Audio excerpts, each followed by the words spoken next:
Welcome to my TET classes. Friends, आज हम देखेंगे हिंदी में हमारा चल रहा है टॉपिक 6, जिसमें हम पढ़ेंगे क्रिया। फ्रेंड्स, क्रिया टॉपिक आपका सी टेट के लिहाज से एकदम इम्पोर्टेंट है, क्योंकि इससे रिलेटेड क्वेश्चन अक्सर मैंने देखा है पूछे जाते हैं फर्स्ट में और सेकंड दोनों में ही लगभग। तो स्टार्ट करते हैं हम अपनी वीडियो, देखते हैं क्रिया। क्रिया क्या है? जिन शब्दों से, फ्रेंड्स क्रिया जैसे होता है काम, हम काम से लेते हैं उसको क्रिया, तो दिया है जो काम हो रहा है उसके लिए है।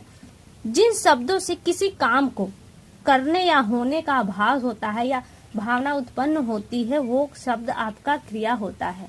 जैसे पढ़ना, चलना, करना, तो यानी कि एक क्रिया हो रही है, कुछ काम हो रहा है, तो ये होता है क्रिया।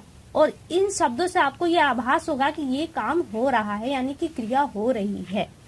फिर दिया है क्रिया के आधार पर कर्म के आधार पर क्रिया के दो भेद हैं। कर्म के आधार पर, कर्ता कर्म आप जानते हैं, तो कर्म के आधार पर क्रिया के दो भेद हैं। एक है सकर्मक क्रिया और दूसरा है अकर्मक क्रिया। सकर्म, स मतलब होता है सहित, ये देख रहे हैं स दिया है इसमें, स मिस होता है सहित, सहित माने यानी कि साथ, जिसमें कर्म साथ हो, वो होता है सकर्मक क्रिया। अकर्मक, अ मतलब होता है नहीं या न, कर्म जिसमें कर्म न हो वो होता है अकर्मक क्रिया। अब समझते हैं कि सकर्मक क्रिया क्या है। देखिए, सकर्मक क्रिया उस क्रिया को कहते हैं जिसका फल कर्ता पर न पड़कर कहीं और पड़े, यानी कि जो क्रिया होती है उसका जो प्रभाव है वो कर्ता पर न पड़कर किसी और पर पड़े, किसी अन्य पर पड़े, तो वो होता है सकर्मक क्रिया। जैसे राम खाता है, राम खाना खाता है। राम क्या है? करता है, ये चीजें आप जानते हैं। खाता है यानी कि ये क्रिया है, खाता आपका है क्रिया। अब वो जो क्रिया हो रही है इसका प्रभाव कर्ता पर न पड़कर किस पे पड़ रहा है? खाना अर्थात भोजन पर। भोजन, क्योंकि ये खाना भोजन के लिए खाता है, क्रिया के लिए, तो इसका प्रभाव देख रहे हैं किस पर पड़ रहा है? इसका प्रभाव पड़ रहा है भोजन पर, तो यहाँ पे आपके हो गई सकर्मक क्रिया। अध्यापक ने लड़के को पीटा, पीटना एक क्रिया है। किसको पीटा? बालक को पीटा, तो यहाँ पे जो पीटने का प्रभाव पड़ रहा है वो अध्यापक पे न पड़ के बालक पे पड़ रहा है, इसलिए यहाँ पे लड़का शब्द आपका जो हो रहा है सकर्मक क्रिया के अंतर्गत आ रहा है। अगला है वह क्रिकेट खेल रहा है, तो खेलना क्रिया है। क्या खेल रहा है? क्रिकेट खेल रहा है, इसलिए यहाँ पे आपका हो गया ये सकर्मक क्रिया। यानी कि जो काम हो रहा है, जो क्रिया हो रही है, उसका प्रभाव कर्ता पे नहीं पड़ता। डायरेक्ट आप देखिए जो खेल रहा है वह खेल रहा है, लेकिन इसका प्रभाव किस पे पड़ रहा है? किसी और पे पड़ रहा है, इसलिए यहाँ पर सकर्मक क्रिया है। और इसको सही ट्रिक से समझे तो हम देखिए ये है, कोई भी सेंटेंस हो, अगर आप उसमें क्या और किसको शब्द जोड़कर प्रश्न बना दें तो जो निकल कर आता है आंसर वो आपका सकर्मक क्रिया के अंतर्गत आ जाता है, तो वो सेंटेंस ही सकर्मक है। जैसे हमने यहाँ कहा कि राम खाना खाता है, अगर हम इसमें क्या जोड़ दें तो देखिए क्या बन रहा है? राम क्या खाता है, प्रश्न बन गया, सही प्रश्न बना, इसलिए ये आपका सकर्मक क्रिया है। अध्यापक ने लड़के को पीटा, हम किसको शब्द जोड़ दें यहाँ पर? अध्यापक ने किसको पीटा? लड़के को पीटा, प्रश्न भी सही बना और हमें उत्तर भी मिल गया, तो यानी कि ये कौन सी क्रिया है? सकर्मक क्रिया। वह क्रिकेट खेल रहा है, हम यहाँ पे क्या जोड़े तो बनता है वह क्या खेल रहा है, प्रश्न एकदम सही और इसका उत्तर मिला है हमें, वो क्रिकेट खेल रहा है, यानी कि क्रिकेट।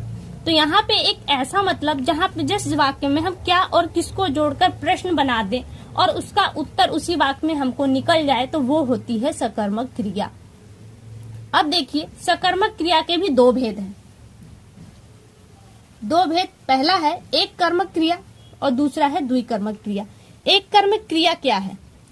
जिस सेंटेंस में एक कर्म को दिखाया जाए वो एक कर्मक क्रिया है। जैसे मैंने हिंदी पढ़ाया, मैंने हिंदी पढ़ाया, यहाँ पे पढ़ाने की क्रिया हो रही है लेकिन सिर्फ एक क्रिया ही दिखाई दे रही है, हिंदी। लेकिन अगर मैं कहूं कि मैंने, लेकिन छोड़िए ये आगे के लिए अच्छा है, मैं यहीं पे समझा देती हूँ। मैंने पुस्तक से हिंदी पढ़ाया, देखिए यहाँ पे दो क्रियाएं होगी, कौन कौन सी हो गई आप देख रहे हैं। यहाँ पे एक था पढ़ाया, लेकिन यहाँ पे क्या है, पढ़ाया लेकिन सहारा लिया किसका, पुस्तक का। तो यहाँ पे दो क्रियाएं हो गई।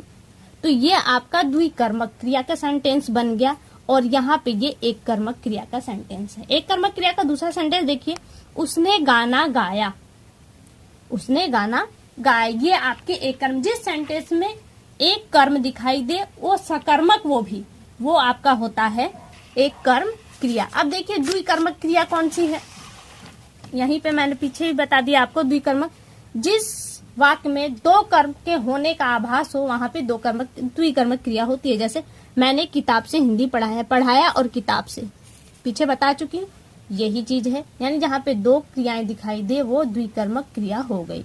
अध्यापक ने लड़के को पीटा, अगर मैं कहूँ कि अध्यापक ने लड़के को पीटा, सिर्फ इतना ही, लड़के को पीटा, तो ये एक कर्मक क्रिया है क्योंकि सिर्फ एक कर्म दिखाई दे रहा है। लेकिन मैं कहूँ अध्यापक ने लड़के को छड़ी से पीटा, तो छड़ी से भी हो गया, छड़ी से और पीटा, यानी कि यहाँ पे दो क्रियाएं हो गई। तो ये कौन सा सेंटेंस बना आपका, द्विकर्मक क्रिया। तो फ्रेंड आगे देखिए, अब हमारा क्रिया के आधार पे हमारा जो दूसरा बनता है वो अकर्मक क्रिया है। अकर्मक क्रिया में क्या है, जिसमें कर्म का प्रभाव दिया है साफ साफ, जिस क्रिया के कार्य का प्रफल कर्ता पर पड़े, यानी कि जो कर रहा है उसी पर उसका प्रभाव पड़े, तो वहां उसे अकर्मक क्रिया कहते हैं। जैसे कुत्ता दौड़ता है, कौन दौड़ रहा है, कुत्ता दौड़ रहा है। तो कुत्ता दौड़ रहा है तो किस पर प्रभाव, दौड़ना एक क्रिया है और इस क्रिया का प्रभाव कहाँ पड़ रहा है, देखिए बीच में कुछ नहीं है, इसलिए यहाँ पे क्रिया का जो प्रभाव है डायरेक्ट कुत्ते पर पड़ रहा है। वह खेल रहा है, खेल रहा है क्रिया है, कौन खेल रहा है, वह खेल रहा है, तो किस पर प्रभाव पड़ रहा है, डायरेक्टली वह पर, यानी कि कर्ता पे पड़ रहा है। फिर दिया पक्षी उड़ रहा है, उड़ रहा है क्रिया, कौन उड़ रहा है, किस पर इसका प्रभाव दिखाई दे रहा है, साफ साफ पक्षी पर। तो ये हो गया आपका अकर्मक क्रिया। लेकिन सेंटेंस इतनी इजी नहीं आती, सेंटेंस और बड़े आते हैं। जैसे अब मैं यहां लिखूं, कुत्ता सड़क पर दौड़ रहा है, कुत्ता सड़क पर दौड़ रहा है, तो ये क्या हुआ। अब यहाँ पे आप कहेंगे माध्यम आ गया, जैसे पीछे हमने देखा था सकर्मक क्रिया में माध्यम, उसी तरह से यहाँ पे भी आ गया।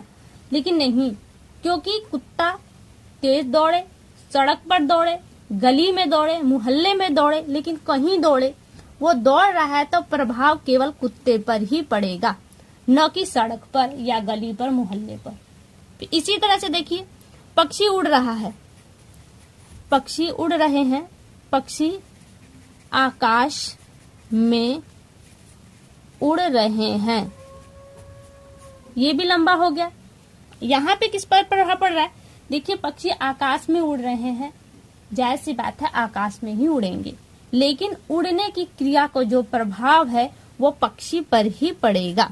आकाश में पक्षी उड़ रहे हैं, धीरे धीरे उड़ रहे हैं, तेज उड़ रहे हैं, लेकिन उड़ तो रहे हैं, उड़ तो पक्षी ही रहे हैं, तो प्रभाव किस पर दिखाई दे रहा है आपका, पक्षी पे, यानी कि कर्ता पे। जहां पे प्रभाव कर्ता पर पड़े वहां अकर्मक क्रिया होती है। तो फ्रेंड्स उम्मीद करती हूँ आपको ये वीडियो अच्छी लगी होगी।